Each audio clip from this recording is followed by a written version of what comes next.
Hi, it's been a while reviewing your Reddit submissions. There is no engine that can run on burning water. There, I said it. Okay, boomers, if you have questions with quality, post it on our subreddit, no matter your entity. I may or may not check it in the next episode of LATITY. Okay, let's see. Oh, by the way, thanks to KiwiCo for sponsoring this video. More about them later. Is this real? Found this guy welding with graphite. Let's see. He's taking the graphite out of a battery. A zinc carbon battery.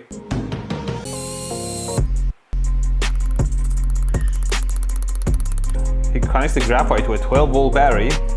Makes sense. Oh, now this was bullshit.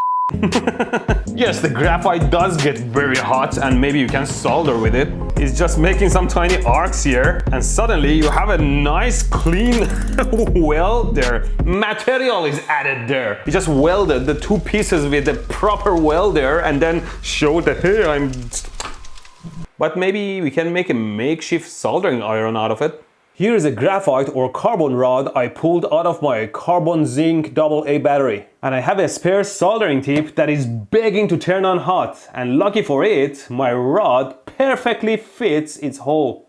I set the power supply to 10 amps and connect it to my soldering thingy here, like so. Like so. Now it's heating up. Yep. Oh, it's just 2 volts at 10 amps, a little bit more than 20 watts. I guess we could go higher. But look, works like a charm as a poor man's soldering iron. 12-year-old Mehdi.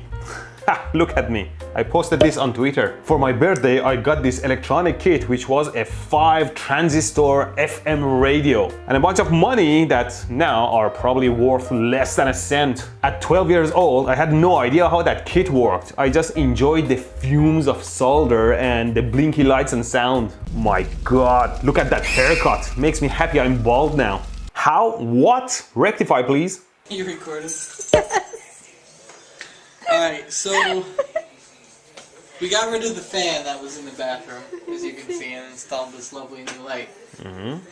I thought I wired everything exactly the way it was, but it's not functioning the way it did. As you can see, this light still The wife sounds very happy. However, this light over here, this switch rather, over here, that used to operate this light, now turns on this light for some reason. And, as an added bonus, I can go back to this light, hit this light, and it gives it more power. You see that? For some reason. Okay, even better. I can turn this off. Hurry up, I'm losing batteries. Hold on, I'm turning this on and off, nothing's happening. I can turn this one on. I can plug this into the plug below this switch. And turn the light on. Via hairdryer. For some reason. It doesn't turn the hairdryer on. But it doesn't turn the hairdryer on. Here's low. Here's high. You see the difference? Look! Low, low, high.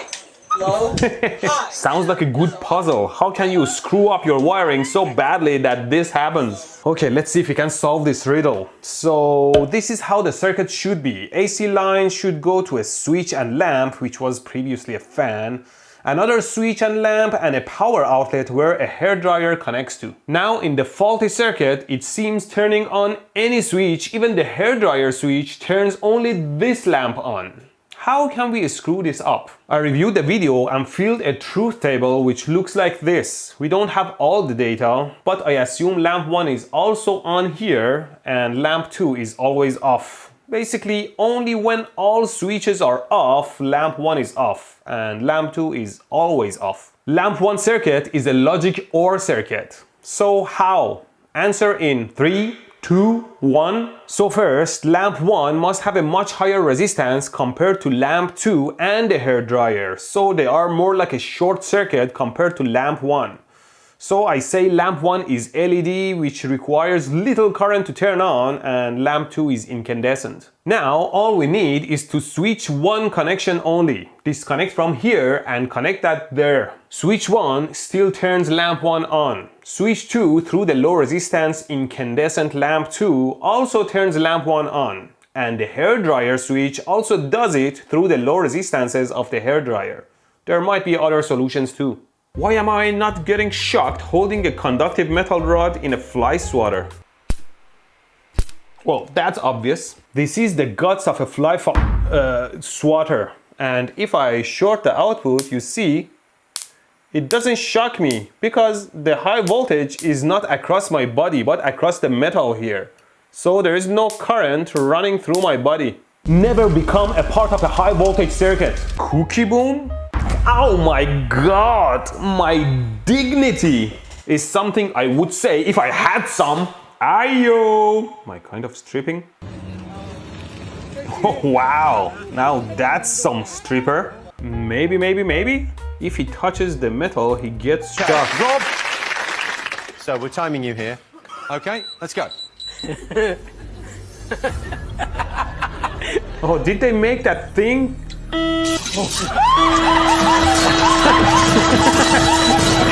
Oh, did they make the thing I made a while back? Did they copy me or I copied them? Let's see if I can find that show. Is it this one? Here it is. Seems like they uploaded it like 1 year ago. And my video was... How far back was it? Oh, there it is. These games will shock your kids. Back in October 2019, like 3 years ago. Now we need to find a sweet spot between harmless and lethal. My idea is to yes, use a circuit this that is the one creates I made harmless back then. So they copied me. I should go ask them for some royalties. I mean, we mostly make things that aren't for kids. But if you want your family to learn something while having fun building, you better visit my sponsor Kiwico. Kiwico provides these quality hands-on project crates, each one designed to stimulate curiosity and knowledge. Kids end up with results that are actually usable. A device, a toy, or anything in between. My daughter always enjoys putting some of these more complex crates together from the Tinker Crate. Let's pass her a new one. Hey, I have a crate for you. Oh, you're already doing a eureka? Okay, carry on.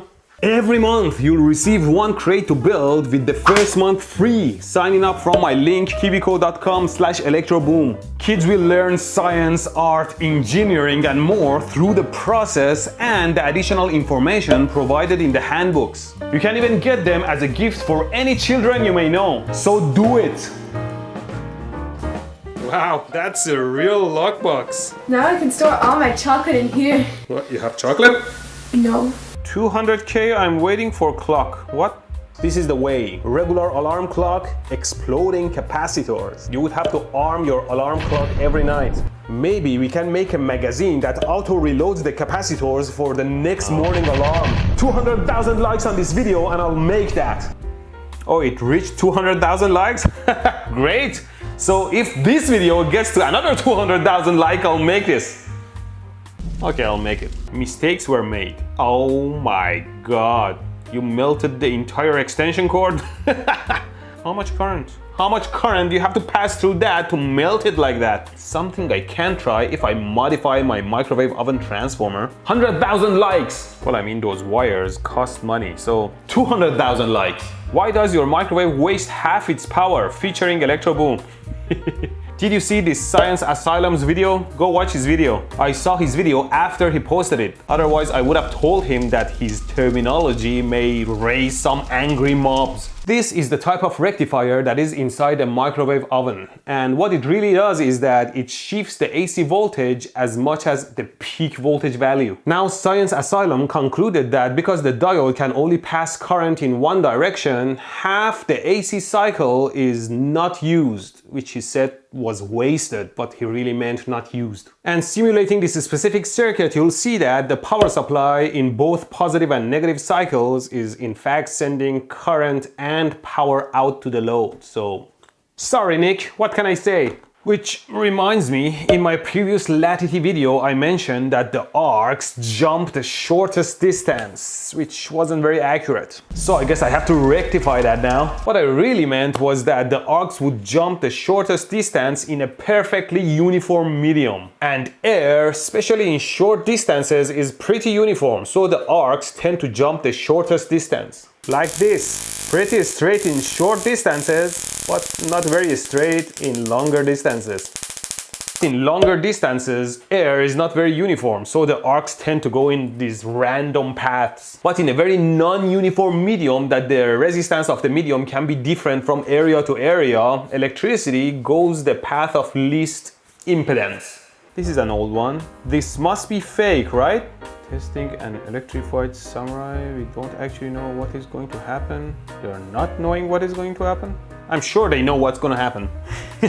Nice. Well, I'd seen this video before. This is my buddy Alan Pan, and this is not fake. The box he's standing on has a Tesla coil in it, giving him very high voltage, and he has nipples for some reason. And of course he's wearing a metal shield, and the arcs are jumping to that hoop, which I assume is a ground. So basically no current is running through his body. This is Alan Pan with an LED as his heart. With the Tesla coil on, we can never become a part of a high voltage circuit.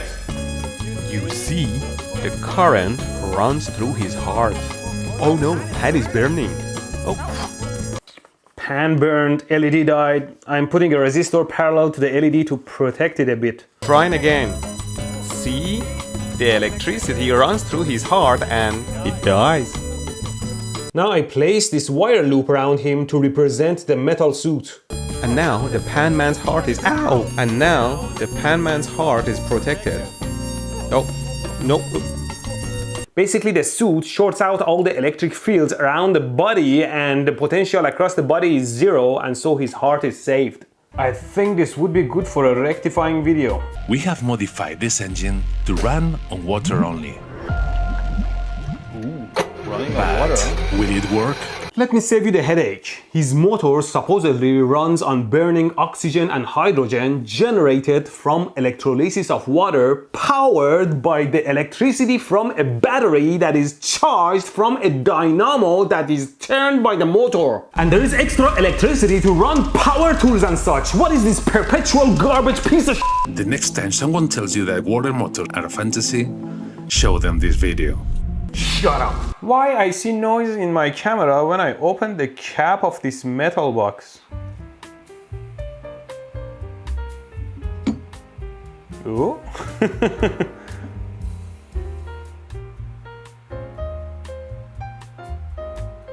Wow. And I bet doing that, later you'll have some noisy children too. Why are you giving yourself radiation poisoning? What's wrong with people? It's clear there is radioactive material in that lead container. Lead is a metal that can block the radiations. That's why when they want to hide something from Superman, they put it in a lead container. Well, we had enough fun for one day. If you still like these LATITY videos, then, well, slap like now and continue posting your interesting stuff to my subreddit, and I'll hopefully check them in the future. Have fun!